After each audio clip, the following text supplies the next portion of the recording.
Instant कर्म क्या है, उसका आपको पहले एग्जांपल दे दूं ताकि आपको एकदम क्लियर समझ में आ जाए। तो इसको भी एग्जांपल की तौर पे ही समझते हैं। जैसे आपने आपने अपनी गाड़ी नो पार्किंग में खड़ी कर दी, तो नो पार्किंग में खड़ी कर दी तो उसका चालान आपको तुरंत ही मिल जाएगा और उसका भुगतान जो है आपको तुरंत ही करना पड़ेगा। ठीक है, अब ये तो होगा नहीं कि चालान आपका कटा है तो अगले जन्म में जाके भरोगे, ऐसा तो नहीं है। ये सब इंस्टेंट कर्म है, ये है क्रियमान कर्म, है ना, जो हम फ्री विल से क्रिएट करते हैं, है ना। मैंने चाह के इस वक्त नक्की किया कि मैं सिग्नल तोड़ूं, मैं ये नो पार्किंग में गाड़ी यहीं खड़ी करूं, और जब मैंने अपनी फ्री विल यूज की और तो उसी समय मेरा चालान कटा और मुझे वो भरना पड़ा। तो ये है इंस्टेंट कर्म। अब देखिए, इसको समझने की कोशिश करते हैं प्रैक्टिकल वे में।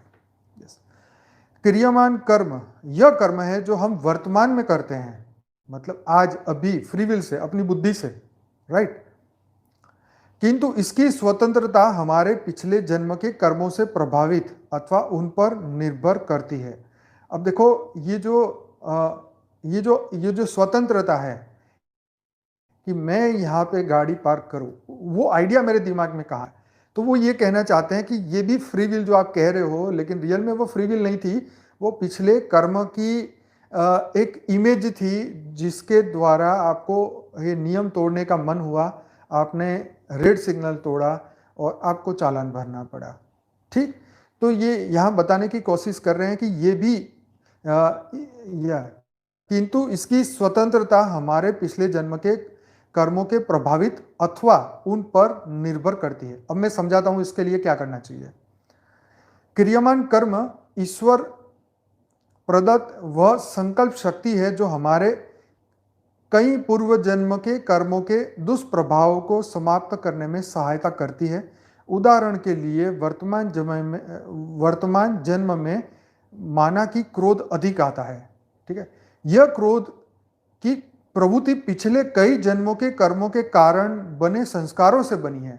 तो यह समझाने की कोशिश कर रहा है कि कोई व्यक्ति बहुत क्रोधी है तो उसका जो क्रोध है वो पिछले जन्मों के कर्मों के जो किए थे उसके कारण जो संस्कार पड़े थे उसके सूक्ष्म शरीर में, वो संस्कारों के कारण वो व्यक्ति आज भी क्रोधित है, मतलब पिछले जन्म में भी क्रोधी होगा और इस जन्म में भी क्रोधी है। तो अब देखो आगे, यह तो सर्व विविध है कि क्रोध में कितने गलत कार्य हो जाते हैं। ये स्वाभाविक सभी को पता है कि जितने मतलब क्रोध में आवेश में आके बड़े से बड़े बुरे कर्म हमने देखे हैं।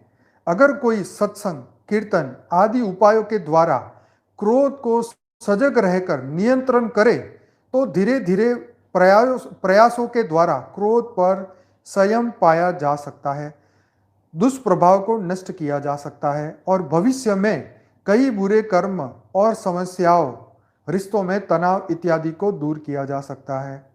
देखो, बहुत बढ़िया बात कही कि भाई पिछले जन्मों के संस्कार के अनुसार आपको कर्म आ सकता है, मतलब आपके अंदर क्रोध आएगा, काम आएगा, 100 टाइप की विकृति आपके दिमाग में आ सकती है, लेकिन फिर भी आज भी आपके पास फ्री विल है कि अगर आप योग करें, तपस्या करें, ज्ञान योग सत्संग करें, अपना जीवन बदलने का आप संकल्प ले लें, आज से ही आप शुरुआत कर दे बढ़िया कर्म करने की, तो पूर्व कर्म के अनुसार क्रोध आएगा, लेकिन वो क्रोध आपके ऊपर कब्जा नहीं कर पाएगा, आपको विवश नहीं कर देगा कि आप उसके वश में आ जाए।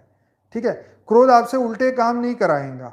ठीक है, मतलब कोई भी ऐसा कर्म जो प्रारब्ध में लिखा हुआ था, लेकिन आज आपने जीवन बदल लिया, आपने अपने मन की अवस्था बदल ली, आप अपने बुद्धि को बदल लिया, आपने स्व परिवर्तन कर दिया, अपने आप का परिवर्तन कर दिया, तो ये संचित कर्म भी, ये जो आपका भाग्य लेके आया है आपके अंदर, जो भाव जगाने का, आप उस भाव को आज भी कंट्रोल कर सकते हो। यही ज्ञानी की सबसे बड़ी जीत है, यही योगी की सबसे बड़ी जीत है कि हम ये कर्म को, हमारी फ्री विल को सही तरीके से यूज कर ले, सही तरीके से उसको सत्कार्यों में लगा दें, तो जो पिछले कर्म आने वाले हैं वो हमें दूषित नहीं कर पाएंगे।